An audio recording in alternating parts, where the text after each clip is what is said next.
On today's show, we're building this thing.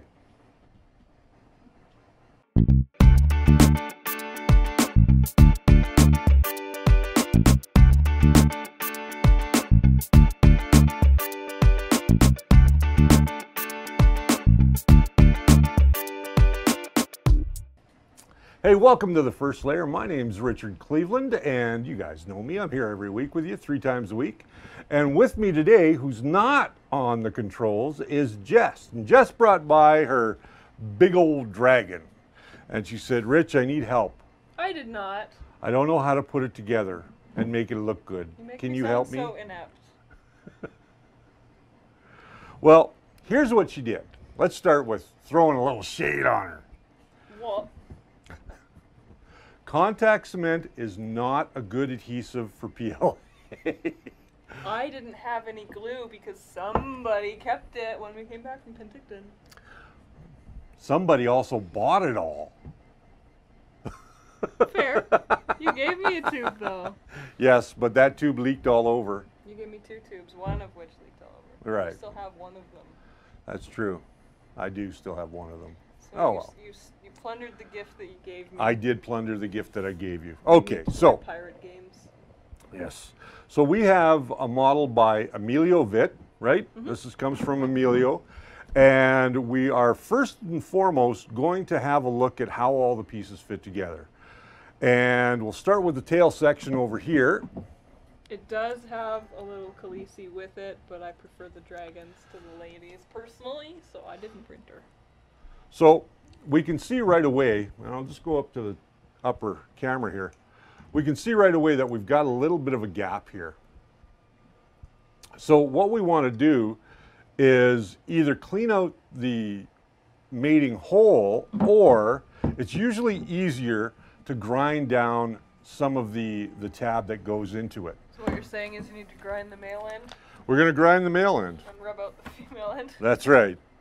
So all we're going to do here is use a little file here, and we're just going to get in. Maybe you should go to overhead view. They can't see what you're doing.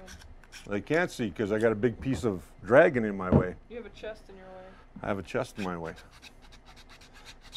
So we're just going to file that down, and we're just going to go around all the sides and get off all the burrs that are already on there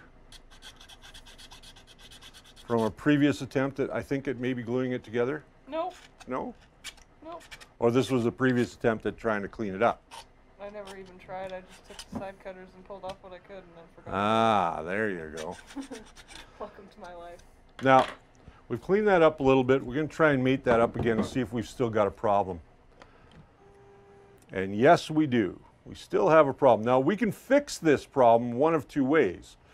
We can glue it up the way that it is, and then use some epoxy sculpt, which is this product right here. And it's a product that I use a lot. You guys have seen me use this before. It's a 2-part epoxy. You roll it up, put it on your fingers, and then just kind of stuff it in there to fill the gap. Now, we could do that, but because this has a lot of texture on it, we're not going to. We're actually going to clean this up as best we can. And you know what I'm going to do? I'm going to cheat. Hey, that's what I do. I'm going to cheat, and I'm going to knock off the corners. So all I'm doing here, and I'll go to the upper camera, is I'm just knocking off these corners. Trying not to break the spines. They're very fragile. They are very fragile.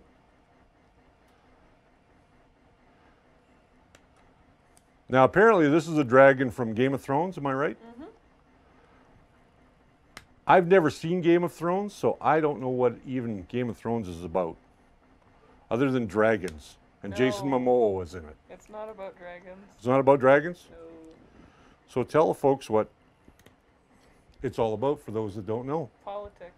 It's about politics. Mm-hmm. Different clans trying to get the throne to be king of Westeros. Or queen. Verdict's still out on that. Verdict's still out on that. Mm-hmm. So we've clipped off these corners. My advice, if you haven't seen Game of Thrones, is don't get attached to any characters. Because George R.R. Martin likes to kill people. Isn't that kind of the same with The Walking Dead? They want to kill people all the time? they want to, but they don't. In The Walking Dead, they sure do. They don't constantly kill off all your favorites. Like, No, that's all at one time. No, not all at once. No.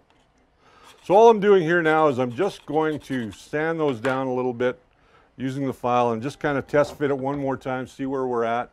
And that's a better fit already. Just by knocking off those corners, we're able to get the part in. Now we do have a little bit of a gap right here. Go to the overhead here and we'll have a look at it. So we've got a little bit of a gap right there.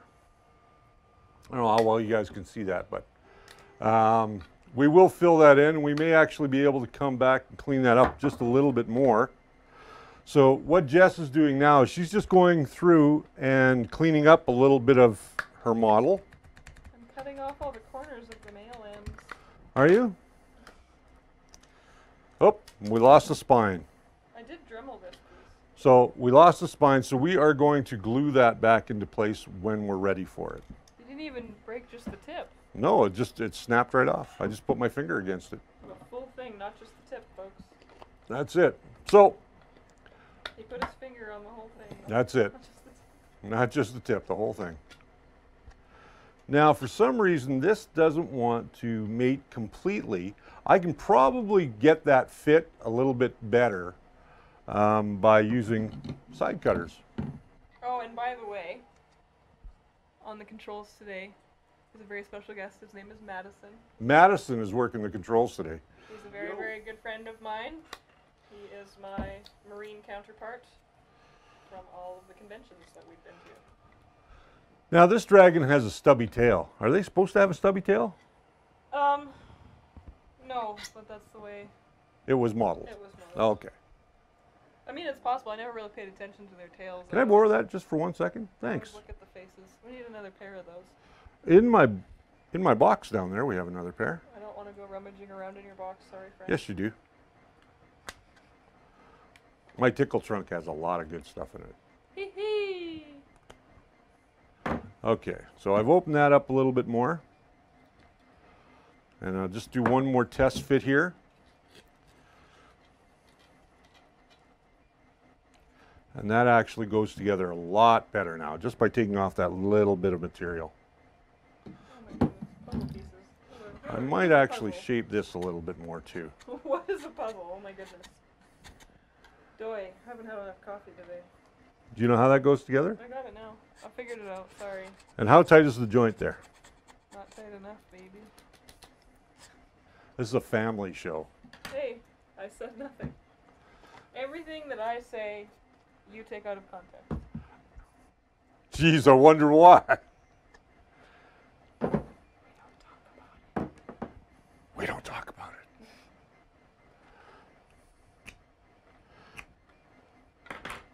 Now, one of the things that I'll do sometimes too is I'll actually just take the snippers and I'll nip off the whole top. Why? Because sometimes these are just a little bit long. I got mad at this one. You did? Boy, did you ever. Let me grab another pair of snippers here. I'm sure I got another pair in here. I do. I could have grabbed that. That's okay. We're going to grab a hobby knife as well. So what I'm going to do still here with this tail section is I'm going to go around the outside and I'm going to snip off that one edge as well. You're probably asking, why are you doing that? Well, I'm trying to get the tightest fit I can. And sometimes when models are made by designers, they look great and they put in, you know, areas that you can to put the models together, but the problem lies in that sometimes they don't all fit together. So I've mangled this up just a little bit more, and now look at that fit. That is almost perfect now. Almost perfect. This side needs to come down a little bit more. And you're going to find this when you're building 3D printed models. Unlike the commercially made models. What do you think? It fits nicely. Fits nicely? In some places. It's kind of wobbly though. Where is it not fitting? There, up here. Okay, so that tells me that that top section is a little too big to fit in there. So I think I broke off some of the scales. Well, that's okay. You can break off the scales. We can always repair those later.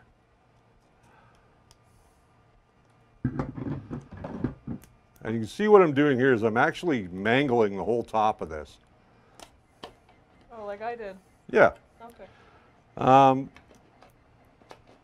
Now again, this is not a fault of the designer so much as it is Probably the printer. probably the printer. You're right. With my track record, it's probably the printer. Well, if you'd stop upgrading it like I told you. I think it's a stock hot end right now.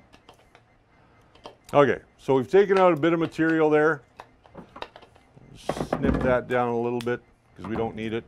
So you can see I've taken quite a bit of material off there. And now this tail should fit almost perfect. Look at that, all the way around. Very little gap to fill. See, I'm not patient. That's why I bring these things to you. That's what it is. Okay, so now we're going to take some cyanoacrylate glue. In this case, we're using Loctite 431, and we're using the Loctite SF 7452 accelerator. And we will put this little guy together. So let's get the gunkies off the top of that, put that off to the side. So what I'm going to do is I'm going to put my glue on this side where the insert goes. And I'm putting a little bit more glue than probably I need to. It's a little better. If we squeeze it, it should hold, right? Still a little tiny gap there. We still got some work to do. Now make sure when you put this on, you put it on right. Usually that helps. And now that's in there. So now I'm going to take the accelerator and I'm going to just give that a little squirt. And what that's going to do is it's going to go down inside, and the capillary action of the edges are going to draw that material inside. Stinky accelerator. It is stinky Your stuff accelerator. always smells like blueberries. And now that is on there. That is not going anywhere. We've got a little bit of a gap to fill, but that's no big deal. We can set this piece aside now. This is a fairly big model, so we're going to try and get it all put together today. I think I heard somebody say it was like 3 feet when it was assembled. Really? Let me have a look at your parts here. They may have scaled it up though. That's upside down. That's the wrong side. That's also upside down. That's also upside down. You're on the wrong side. I'm on the wrong side. Welcome to my life. See, I did that too. There we go. So we can see here, This is 101. basically we've got quite a gap right here. We've got quite a gap right here. In the back, that's fine. Um, Doesn't matter there, right? I can actually see why we've got the gap. So what I'm going to do is I'll give you that part back.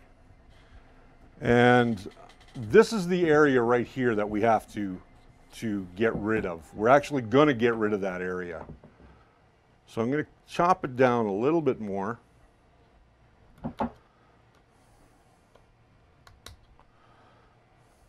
There is still some curves inside of this. So I'll let that Now 3D printing is not perfect science for doing this. And it doesn't matter what you're making, whether you're making cosplay outfits, you're making statues like we're doing today, or you're going ahead and doing something even more spectacular. You always are going to run into the limitations of the 3D printer.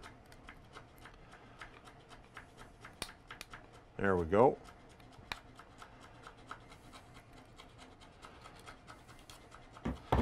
This is where a hobby knife comes in. Now, hobby knives are very sharp, so be careful with them. Do never cut toward yourself, like I'm doing right now.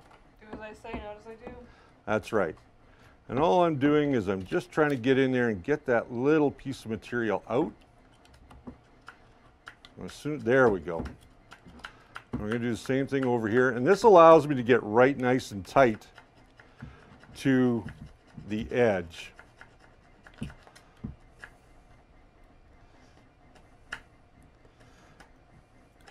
There we go.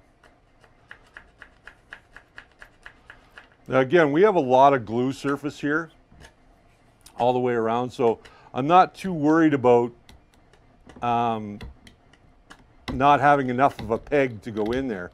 We have a lot of glue surface, so I'm going to just cut this piece off. And that should help with our fit all the way down.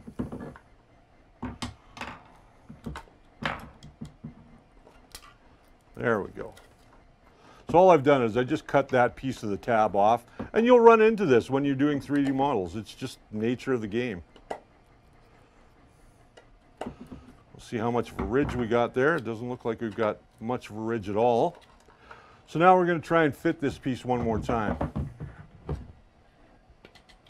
That doesn't go on there. It goes on this one. You need the chest. I need the chesty LaRue. That's what I need. Chesty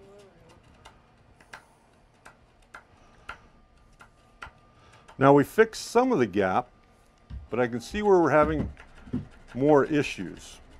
It's a good thing I'm patient. That goes on this side. So it does go on this side. Now one of the things that you can do, and something I highly recommend, when you are putting models together, is make sure that you mark where everything goes. Well, this is kind of the easy to figure out model because it all only fits in one way. Right? So, in a case with this model particularly, you don't need to mark where you're going, I don't think. My opinion.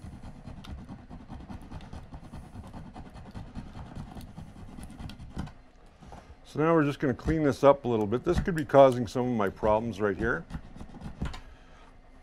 And the edging right along here can be causing some of my issues. So I'm just going to take that and I'm just going to get rid of that edge. Now it looks like we're mangling this model, and to a certain degree we are. But what's on the inside that nobody sees doesn't matter. But isn't it what's on the inside that counts? Now that is a much better fit right there. There you go. There we go. So we got a much better fit. Little bit of area that we're going to have to fill in, but nothing too dramatic. So again, let's go ahead and glue this up and get this piece all glued on. So again, some cyanoacrylate or CA glue.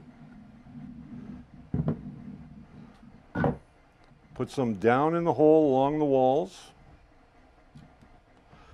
Now because this piece is so big, I'm going to actually spray accelerator right on this piece. So we've got accelerator on there. Let's make sure we line this up right the first time. There we go, and it's going to stick. See, that accelerator really stinks. I know it really stinks. This is getting high on the first layer. Yeah. What not to do? Instead of high, this is the first layer. We're getting high on the first layer. There we go. So now we have that one wing on there. So we're good to go. So we're going to continue on building this thing, and we'll come back and show you how we fill it. All right, so we've got the dragon all together now. It was a little bit of work, and there's some seam areas that we have to clean up. And you can see right here, the model doesn't perfectly fit together. So we've got two choices here. One, we can use a slurry mix of super glue and baking soda, which would work and would help us to fill in some of the wider gaps. Or we can use Milliput, which is readily available at any hobby store. I think you can get this stuff at Michael's as well. If you have a Michael's in your area, or a good supplied train or hobby shop should carry Milliput. Or you can use Epoxy Sculpt. And Epoxy Sculpt is a more expensive option by far. But I do like Epoxy Sculpt because it's much easier to manipulate. It's very similar to Milliput in a lot of ways, but this is a much stronger material. This has a bit of a grit to it when you're using it, so it may show up in your final paint job, whereas this has no grit whatsoever. So I'm going to show you both methods. They're both similar. So let's start with the Milliput first. And what you do with Milliput is it comes in two basic rolls, a gray roll and a yellow roll. And I know that looks like blue, but it's really gray. So all you're going to do is you're just going to take the gray roll, or the gray greenish roll, and you're going to take your hobby knife and just cut a little bit of this off. You don't need a whole lot. And we'll just cover up the rest because we don't want it to dry out. And then we're going to do the same thing with the yellow. We'll take about the same amount. Now you really should wear gloves when working with this stuff. It's not toxic, but it can get on your fingers and it takes a while to get off. So we're just going to cut a piece that's about the same size. There we go. And again, we're just going to fold that over, roll it up, and put that out of the way for now. Now all you do with these is you just simply mash them together.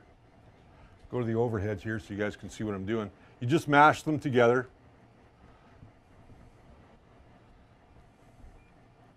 And you get them thoroughly mixed. You want them thoroughly mixed so that it is still going to be a little bit yellow, but it's not going to be as bright a yellow as we had before. And if you mix it right, you see it gets on your fingers a little bit, and when it dries, it is a kind of a pain in the butt to get off.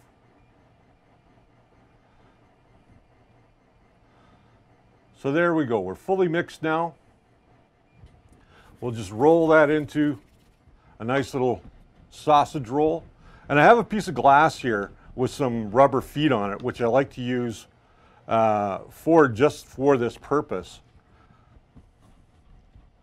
because I can really roll out a nice long bead of it.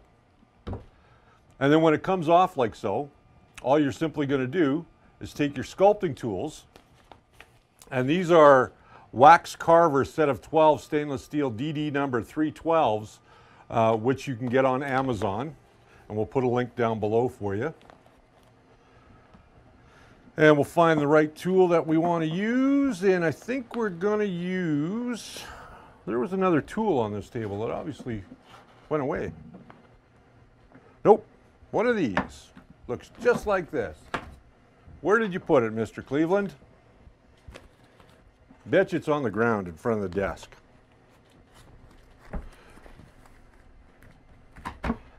Probably is. That's the one. There we go. So we're going to use this tool here. I'll go back to the front camera. And all we're going to simply do, and I'm going to start with these bigger sections right here first, is I'm going to press it in, and then I'm going to use the tool to kind of really mash it into that area. And once we get it mashed in there, we can kind of manipulate it because it is fairly soft.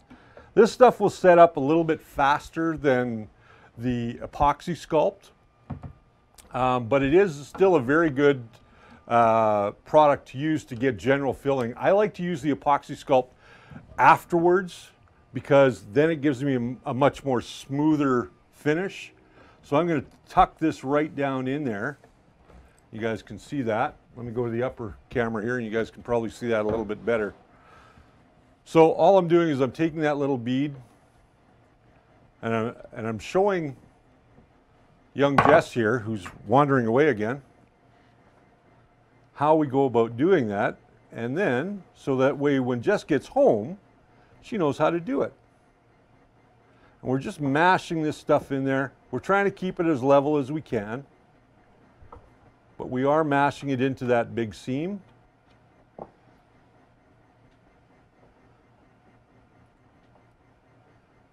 And we'll just scrape away some of the excess there, because we're going to have to model some scales back in here a little bit later on too. So all we're doing is just mashing that into that seam. taking the excess that we have, moving it down, doing the same thing. See how easy that is, Jess? Mm-hmm. See, for me, it was getting the mixture right. Ah, yeah, you've got some milliput at home, don't you? Mm-hmm. So you can see I'm trying to get as much of it off the actual scales as possible, so that way I can come back later and really clean that up. So I'm going to turn this over to Jess now that she sees what I'm doing. And Jess is going to continue to fill that seam, and I'll talk to you guys a little bit about how that works. And there's your stuff to use. She's really enthusiastic. Always. So while Jess is filling that, you can see we've got a fairly big crack or separation on that side as well. Now, this is not necessarily the fault of the modeler, so much as it is sometimes the printer can cause problems. But one thing that some modelers do is when they're cutting their models apart, they incorporate the keys into the model. Sometimes what happens is one end can be bigger than the other, so they don't fit quite right. And when they don't fit quite right, you really run into a bit of an issue like we have here. So we're going to have to fill that and then sculpt in the detail, and we'll use the epoxy sculpt when we're at that stage to go ahead and sculpt in that detail. Right now we just want to get these seams filled, and milliput's a great little product to use for that because it dries fairly quickly. It takes about 15 minutes for it to set up and a good 24 hours for it to get rock hard. All right, so what I've done here is I've basically filled the seam. I'm now going to take a little bit of water and I'm just going to go over that seam area just to kind of smooth it out a bit and let it blend into the rest of the model. Now I may have to do a second application of this, and I may want to take my tool and come back and just, you can even use your tool actually to come in there and just kind of smooth that out even more. Get in where your finger can't. And you can see that's all it is. And now we're also using this to help us get the shape around some of these scales, as my fat head's in the way. You can see we're getting kind of the shape of those scales just to keep them looking natural from where the putty actually comes into contact with the rest of the model. And that's all there is to using milliput. And once it's got some water in it, it does become fairly thin, and you can manipulate it a little better. But right now we're going to let this dry. Once this is dry, we'll start to fill in some of the other areas. So there you have it. That's how you go about filling in seams on a 3D printed model. Again, you can use this, and we're going to show you how to use this when we get to more of the sculpting stage. Right now, we're just going to go ahead and continue filling this, and we'll show you the dragon once it's all done, and we've got primer on it. We'll do that in a follow-up episode. So this is Jess. I'm Rich. This is the first layer. We want to thank a few people before we go. First and foremost, I want to thank all of my Patreons. Without you guys, we wouldn't have a show, and I know I say that every show, but it is very true because your contributions to the show help us give you better content and helps us get things for the studio and for tools and things like that that we need. Now, if you want to become part of our Patreon, we've got some special videos going up on our Patreon that are just going to be exclusively for Patreon viewers, and that will be coming as of July 1st. Which is a Sunday, I believe. Something like that. Yeah, so the 2nd, you'll start to see that stuff up on Patreon. So if you want to become a Patreon, go to patreon.com/thefirstlayer. Or if you just got something out of today's show and you feel like I could use a coffee, you can always go to buymeacoffee.com, or maybe buy Jess a coffee. She needs a coffee. Buymeacoffee.com/thefirstlayer, and just put it in the notes. This one's for Jess. Again, we want to thank spool3d.ca for all of their help and the space that they give to us to do this show each and every week. And remember to print it right, print it with spool3d.ca. They've got everything that you need from printers, filaments, and all the accessory parts and rebuild parts and anything else, most everything. So check them out today at spool3d.ca. Print it right, print it with Spool3D.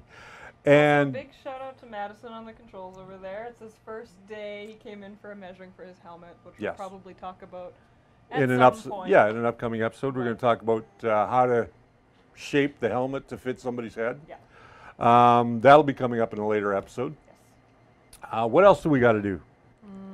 Thank you for watching. Yes, thank you for watching. Thank you for being you. Yes, being awesome. Absolutely. And thanks to Emilio Vit for this beautiful model. Yes, thanks to Emilio. We did it in several different PLAs, colors. These are all Spool3D PLAs, are they not? No, the head and some of the wings are Crealities. Oh, Crealities filament, That's yeah. why it's stringing so bad. That's why it's stringing so bad?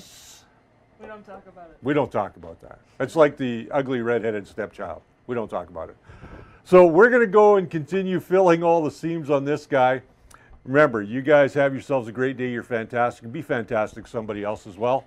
And remember that the first layer is always your foundation to a great print. Until next time, my friends, have yourselves a great day. See you in part 2.